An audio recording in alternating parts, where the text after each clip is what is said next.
अस्सलाम वालेकुम नाजरीन, उम्मीद है आप लोग खैरियत से होंगे। नाजरीन, आज जिन टॉपिक्स पर हम बात करेंगे वो हमारे मुल्क में कुछ डेवलपमेंट्स हो रही हैं और कुछ डेवलपमेंट्स जो हैं वो बैरून मुल्क से हैं। लेकिन जो बैरून मुल्क जो कुछ हो रहा है उनका भी ताल्लुक किसी ना किसी तरीके से वो पाकिस्तान से रेलेवेंट है। नंबर वन वो ये कि अमेरिका ने ईरान पर हमले रोक दिए हैं। जवाबन ईरान ने अमेरिका पर जवाबी हमले रोक दिए हैं। अब ये हुआ क्या है? ये कोई इनके दरमियान सीज़ फायर हुई है? इस पाज को क्या नाम दिया जाए? ऐसे वक्त पर कि जब एक मुफाहमती यादाश्त पर दस्तखत होने के बावजूद दोबारा से लड़ाई शुरू हो गई थी और अब कोई दरमियान में नहीं आया तो ये बंद हो गई है, तो इसको क्या नाम दिया जाए? इस हवाले से मुख्तलिफ एंगल्स हैं एक स्टोरी को देखने के। नंबर वन ये है कि CNN में एक रिपोर्ट आई। CNN अमरीकी टेलीविज़न चैनल है, उनकी एक रिपोर्ट आई कि जो उनके टॉप जनरल हैं, जो उनके चेयरमैन हैं जॉइंट चीफ ऑफ स्टाफ, उन्होंने ट्रंप को एक ब्रीफिंग में बताया कि हमारा ईरान के साथ लड़ाई को जारी रखने में हमें नुकसान है, फ़ायदा नहीं है।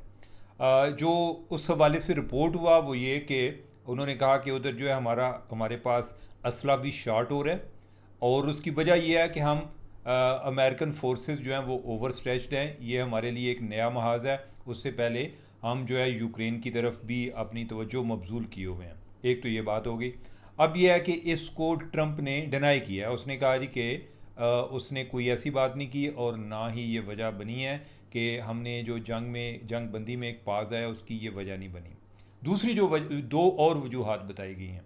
एक वजह ये बताई गई कि जो अमरीकी इत्तेहादी हैं वो इसके साथ नहीं है, तो लिहाजा जो एक वो ओवर स्ट्रेच की बात कर रहे हैं वो इस तनाज़ुर में कर रहे हैं कि आज तक जितनी अमेरिका ने जंगें लड़ी हैं उसमें नेटो के तमाम जो मेंबर ममालिक हैं वो भी साथ उसमें लड़ाई में शरीक होते थे। इस दफ़ा वो साइड पे बैठ के वो देख रहे हैं। एक मुल्क जिसने कोई अपने एयर बेसेस ऑफ़र किए, बरतानिया, उसको ईरान ने थ्रेट किया है कि वो कॉन्सिक्वेंसेस के लिए तैयार रहे। अब दूसरी चीज़ ये है कि इस जंग में चलें नेटो के तो बाकी मेंबर ममालिक नहीं थे, इसमें इसराइल था, लेकिन ट्रंप ने इसराइल को भी साइड पर कर दिया। तो अब यह है कि वो अब अना के मारे हुए इसराइल को दोबारा कह भी नहीं पा रहा कि आप दोबारा जंग शुरू करें। उसने तासर ये दिया है कि हम ये जंग जब लड़नी होगी हम अकेले लड़ सकते हैं। अब वो इसराइल को भी नहीं कह रहे। पहले तो ये दोनों मिलकर अटैक करते थे। एक और जो अहम डेवलपमेंट है या एक जो और रिपोर्टिंग है इस हवाले से वो ये है कि जो खलीजी ममालिक हैं उन्होंने अपने एयर बेसेस ईरान पर हमलों के लिए इस्तेमाल करने से देने से इनकार कर दिया है।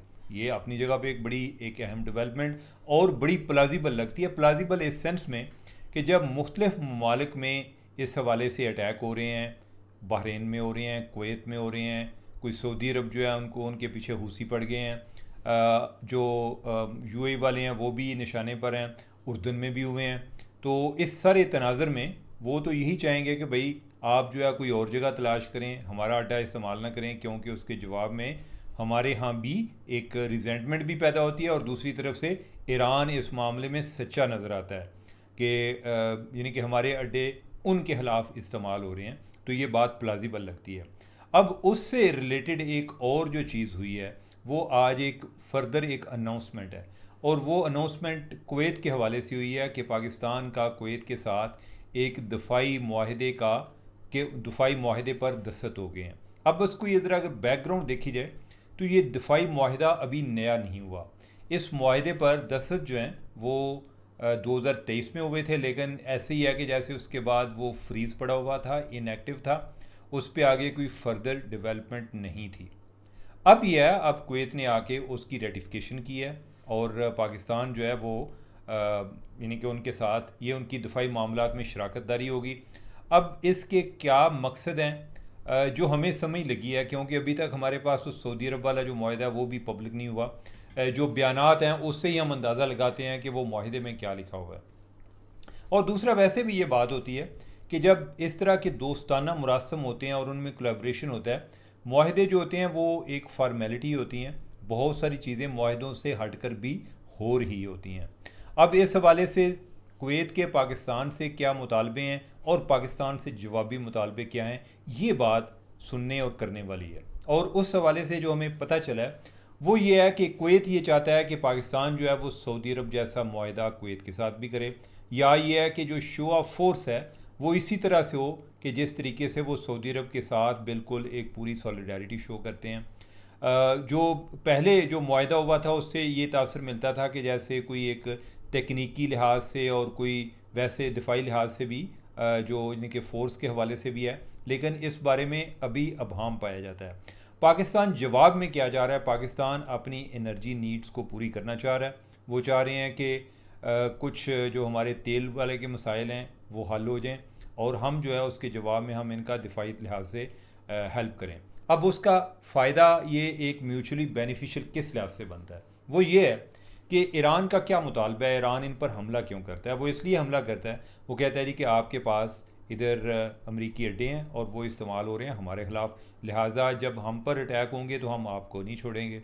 इस टाइम जो तकरीबन कोई 14,000 अमरीकी फ़ौजी कुवैत में स्टेशन है, तो अगर पाकिस्तान उनके दिफा की ज़िम्मेदारी ले लेता है तो कम अज़ कम ईरान के पास ये जवाज़ ख़त्म हो जाता है। इसी तरह अगर सऊदी अरब के साथ हमारा मुआहिदा पूरी तरह एक्टिवेट हो जाता है तो वो अमरीकी अड्डे उधर इस्तेमाल नहीं होते या ऐसा ऐसा अमरीकी फोर्सेस जो हैं उनको पुल आउट का कहा जाता है, तो इसका मतलब ये हुआ कि ईरान के पास उस लिहाज से भी जवाब नहीं रहता। इतलात ये भी आ रही हैं कि जो बहरीन वाले हैं वो भी पाकिस्तान के साथ दिफाई मुआहिदा करना चाह रहे हैं। मेरा ख्याल है कि पाकिस्तान जो है वो इनके साथ दिफाई मुआहिदे करके तो दरमियान में आपने जो एक गुडविल पहले उन्होंने ईरान के हवाले से अपनी एक इस्टेब्लिश की है, ईरान को वो कहेंगे कि भाई हमने बड़े तरीके से अमेरिका को इधर से निकाल दिया है, अब ये लोग हमारी ज़िम्मेदारी हैं, तो लिहाजा आप मेहरबानी फरमाएं, नहीं तो हमारे लिए एक परेशानी का सबब बनेगा। शुनीद ये भी है कि उर्दन वाले भी को पाकिस्तान के साथ दिफाई मुआहिदा करना चाह रहे हैं, लेकिन मुझे लगता है कि इन तमाम मुआहिदों का मकसद सिर्फ एक है और वो ये है ईरान से बचना। आई डोंट थिंक कि उनको इसराइल के हवाले से कोई फौरी तौर पे इस तरह का ख़तरा है।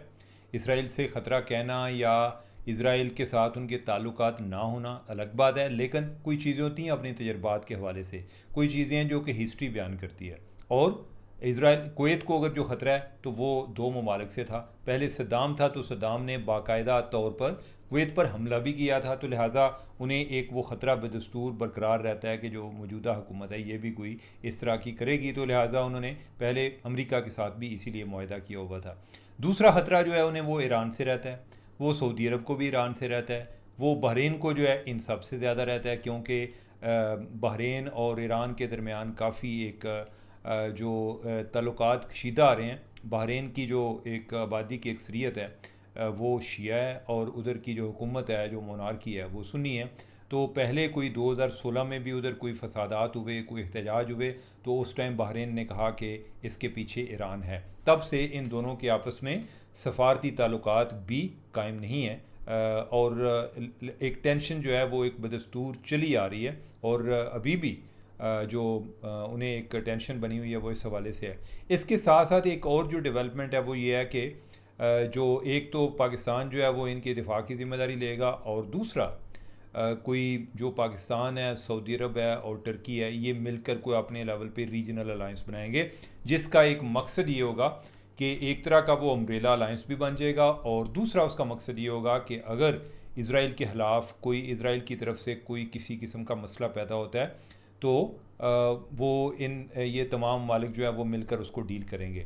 अब इस तनाज़र में अगर आप वापस अपनी ख़बर पे आते हैं कि जिधर से हम बात शुरू किए थे कि ट्रंप ने ये क्यों किया, एक जो चीज़ इस सारे अमल में ये अगर आप दिफाई जो मुआहदे हैं इनको भी दरमियान में रीड करते हैं तो इससे ये लगता है कि आहिस्ता आहिस्ता मिडल ईस्ट में चीज़ें बदल रही हैं और उनमें जो तब्दीली आ रही है उसमें ऐसे लगता है कि जैसे अमेरिका के दिफाई लिहाज से इधर मामलात पहले जैसे नहीं रहेंगे। दो वजूहात हैं, एक तो ये है कि अमेरिका जिनकी हफाजत करने आया था वो अपने आप को गैर महफूज तस्वर करते हैं, अमेरिका पर वो इतबार नहीं करते कि एक ऐसा हमारा मुहाफ़िज़ है कि जो हमें अब हमारे मुखालिफ पर अटैक करने से पहले हमें पूछता भी नहीं है। और उसके बाद जो सिग्नेटरीज़ हैं इसके साथ, जिन्होंने इसके साथ दिफाई मुआहिदा किया हुआ है, उनकी कैफियत, उनकी पोजीशन जो है वो एक यरगमाली की होती है कि अमेरिका जो ईरान जो है वो इन पर हमले करता है, वो कहता है कि आप अमेरिका तुमने मेरे पे हमला किया तो जवाबी तौर पे मैं इन करूँगा। अब ईरान ने ये बात किधर से सीखी है? वैसे तो वो ख़ुद भी बड़े इस मामले में काफ़ी अक्लमंद हैं, लेकिन इस तरह का हरबा पहले जो नॉर्थ कोरिया का प्रेसिडेंट है वो उसने इस्तेमाल किया था। वो जब भी अमेरिका कहता था कि हम इस पर हमला करेंगे, तो वो कहता था कि मैंने कुछ 100 मिसाइल जो है वो तो जापान की तरफ लगाया हुआ है, और 100 जो है वो साउथ कोरिया की तरफ लगाया हुआ है कि अगर मेरे पे हमला किया गया तो मैं इनको नहीं छोड़ूंगा, क्योंकि उधर भी अमेरिका उनके दिफा की जिम्मेदारी लिए हुए है, तो वो उल्टी पड़ रही है, यानी कि वो उस दिफा का उल्टा नुकसान हो रहा है, उन्हें फ़ायदा नहीं हो रहा। तो इस तनाज़र में देखा जाए तो मुझे ऐसे दिखाई देता है कि जैसे आने वाले टाइम पे जो अमेरिका के दिफाई मुआहदे हैं उनकी अहमियत कम होती जाएगी। और हमने हालिया दिनों में देखा है कि जिस तरह सिविल न्यूक्लियर टेक्नोलॉजी की ट्रांसफ़र का मामला आया, और जिस अंदाज में जो मोहम्मद बिन सलमान को ट्रंप ने एम्बेरस किया कि पहले वो मुआहदे का ऐलान हो गया जी कि बस टेक्नोलॉजी ट्रांसफ़र होने लगी है, फिर कह दिया कि ये जो है अब्राहम अकॉर्ड के साथ मुंसलिक है कि जब वो उस पर साइन करेंगे तो उसके बाद इनको सिविल न्यूक्लियर टेक्नोलॉजी दी जाएगी। अब इस जो मैं आपसे गुफ्तगू कर रहा हूँ इसमें एक एलिमेंट जो है वो मिसिंग था। मुझे अभी ये अब्राहम अकॉर्ड से याद आया कि नेतन्याहू भी मंगल के रोज़ ट्रंप से मुलाकात करने जा रहा है। तो अगर हम पास को देखें तो इसका कोई, यानी कि मुझे लगता है कि ये मुमकिन ही नहीं है ना कि ईरान के इशू पे बात ही ना होगी। ये मुमकिन है कि ईरान के अलावा किसी और इशू पर बात नहीं होगी, तो वो जो बात होगी उसमें ऐन मुमकिन है ये कि दोनों मिलकर अटैक करें। ऐन मुमकिन ये है कि ट्रंप ने कहा हो कि हम उस टाइम तक पास करते हैं, एक दफ़ा नेतन्याहू से मिल लें और कोई जॉइंट स्ट्रेटजी इख्तियार करें और अपने को वाज़ेह हदफ रखें और उसके बाद हम ईरान पर अटैक करें, तो सूरत हाल ख़राब मज़ीद हो सकती है। ये जो पॉज आया है मैं इसको ना अमरीकी पसपाई समझता हूँ और ना ही मैं समझता हूँ कि जंग बंदी हो रही है इधर। मुझे ये लगता है कि जैसे होता है ना कि एक तूफ़ान से बाज़ का दरमियान में एक ऐसा पॉज होता है कि जो लगता है किसी तूफ़ान का पेशम है। मुझे लगता है कि इसके बाद हो सकता है कि जंग मज़ीद बढ़े, लेकिन ये मिडल ईस्ट पहले जैसा नहीं रहेगा। अरब ममालिक की अमेरिका पर इन्हिसार जो है वो भी पहले जैसा नहीं रहेगा। अब आ जाते हैं पाकिस्तान की तरफ। पाकिस्तान में कल से कश्मीर में इलेक्शन शुरू हो रहे हैं और ये 3 फेजेज़ में हो रहे हैं। पहले फ़ेज़ में ये मीरपुर डिवीज़न में होंगे, दूसरे में मुजफ्फराबाद डिवीज़न में होंगे और तीसरे फ़ेज़ में ये रावलाकोट में होंगे। तो ये क्या होगा, कल क्या होने वाला है, जो बज़ाहिर लगता है, या अगर आप समझें कि जो गिलगित बल्तिस्तान की सूरत हाल को मद्देनज़र रखें तो कुछ इसी तरह के मिलते जुलते रिज़ल्ट आएंगे। मिलते जुलते से मतलब मेरा ये है कि या पीपल्स पार्टी जीतेगी या नून लीग हुकूमत बनाएगी, इन दोनों में से कोई एक ही होगा और तीसरा कोई नहीं हो सकता। तो लिहाजा जी मैं ने कम किसे चोर दिया, तो लिहाजा यही है कि चोरी किसने की, काम किसी चोर का है। इसी तरह इलेक्शन कौन जीतेगा, इन दोनों में को जीतेगा। ये कोई इतना बड़ा कोई इन्फॉर्म्ड केस नहीं है, लेकिन यही है, यानी कि ओवरऑल इन्फॉर्म्ड भी कह लें या ओवरऑल कह लें कि कॉमन सेंस केस है। अब यह है कि जो इलेक्शन हो रहे हैं उसके साथ साथ जो कलअदम जॉइंट एक्शन कमेटी है उन्होंने भी ऐलान किया। उन्होंने कहा जी कि हम हमारे लोग मीरपुर से मुजफ्फराबाद उधर रावलाकोट आएंगे और रावलाकोट से उधर एक मुकाम है द्रेक, उधर से फिर वो एक काफ़िले की शक्ल में या एहतजाज की एक रैली की शक्ल में वो मुजफ्फराबाद आएंगे, यानी कि उन्होंने कल की बात की है। अब मुझे इस स्ट्रेटजी की समझ नहीं लगी कि इलेक्शन जो है वो कल मीरपुर में है, लेकिन वो रावलाकोट से मुजफ्फराबाद आ रहे हैं। अब क्या वो आ पाएंगे ये वक्त बताएगा, लेकिन यह है कि जो उनका ये दावा था कि मीरपुर से लोग आएंगे, जो आज़ाद कश्मीर पुलिस है उनका ये ख्याल है या उनका ये दावा, जवाबी दावा आप ये कह लें, वो कह रहे हैं कि आज एक बंदा भी मीरपुर से नहीं निकला। क्या मीरपुर में उनकी कोई हमायती नहीं है? मैं इस बात को तस्लीम नहीं करता कि उनके हमायती नहीं है, उनके डेफिनेटली हमायती हैं। वो क्यों नहीं निकले? क्या अब जो इलेक्शन है वो इस लॉन्ग मार्च पर हावी हो गए हैं? ये बज़ाहिर ऐसे लगता है कि जैसे लोगों के अपने अपने जो सियासी मुफाद हैं वो जॉइंट एक्शन कमेटी से हट के जो फौरी तौर पे उन्हें पहले नज़र आ रहा है वो इलेक्शन नज़र आ रहा है, तो लिहाजा वो अपनी तवज्जो जो है वो इलेक्शन पे लगाना चाह रहे हैं। इसके बाद जो भी होगा वो होगा। तो लिहाजा कल का इलेक्शन देखने वाला है, लेकिन यह है कि कल चीज़ें फ़ाइनल नहीं हो जानी। कल मीरपुर में इलेक्शन है, उसके बाद जो है ये मैं इस चीज़ पे कंफ्यूज हो गया हूँ कि पहले या रावलाकोट में है और ये आखिर में मेरे ख्याल मुजफ्फराबाद में है। मुजफ्फराबाद में मीरपुर के बाद नहीं है, कुछ इस तरह से है, लेकिन तरतीब जो है यानी कि आप मालूमात हासिल करके तो उसको ठीक कर लेना। लेकिन यही है कि होने 3 फेजेज़ में, जिसमें रावलाकोट में एक टाइम पर होंगे, मुजफ्फराबाद में एक टाइम पर होंगे और मीरपुर में एक टाइम पर होंगे और फ़ौज की निगरानी में होंगे। तो लेट्स सी कि अब जो इधर क्या सूरत हाल बनती है। कश्मीर के हवाले से, क्या ये इलेक्शन के बाद ये जो उधर टेंशन बढ़ी है ये कोई कम होगी या कि ये मज़ीद बढ़ेगी, आई डोंट नो। लेकिन जो दो जमातों के दरमियान टेंशन है, जो पीपल्स पार्टी और नून लीग के दरमियान है, ये को बज़ाहिर कम होती नज़र आती है। बल्कि राना सनाउल्लाह जो है उनकी आज जो जियो न्यूज़ के एंकर हैं शहजाद, उसके साथ भी कोई थोड़ी सी मुँह मारी हुई, तो कोई करप्शन के हवाले से बात हो रही थी या सिंध के हवाले से बात हो रही थी या पीपल्स पार्टी के हवाले से बात हो रही थी। तो ऑब्वियसली वो एंकर तो यही चाहेगा, और ये भी है यानी कि नून लीग वाले जो हैं वो भी ये चाहते हैं, या मुख्तलिफ मौक़ों पर कोई अपना स्कोर सेटल करते हैं पीपल्स पार्टी के साथ। तो जो शहजाद ने उस हवाले से सवाल किया, तो राना साहब जो है मेरे ख्याल वो इसमें काबू आ गए कि अब जो है क्या बताया जाए कि क्या कोई पीपल्स पार्टी वाले को करप्शन करते हैं या नहीं करते, या क्या मसले मसाइल हैं। तो उस पर वो उनसे खफा हुए। तो लिहाजा एक जे उसमें जो एक पैगाम है वो ये है कि नून लीग और पीपल्स पार्टी के दरमियान एक ज़रा एक क्या कहते हैं, एक कमिटमेंट हो गई है, एक अनरिटन मुआहदा हो गया कि जिसमें अभी एक दूसरे पे उन्होंने जो एक नेज़ाबाजी है वो नहीं करनी, इलेक्शन जो है वो आराम से उन्होंने गुजारने हैं। तो लेट्स सी, देखते हैं कि आगे हुकूमत भी ये मिलकर बनाएंगे या कि एक पार्टी हुकूमत बनाएगी।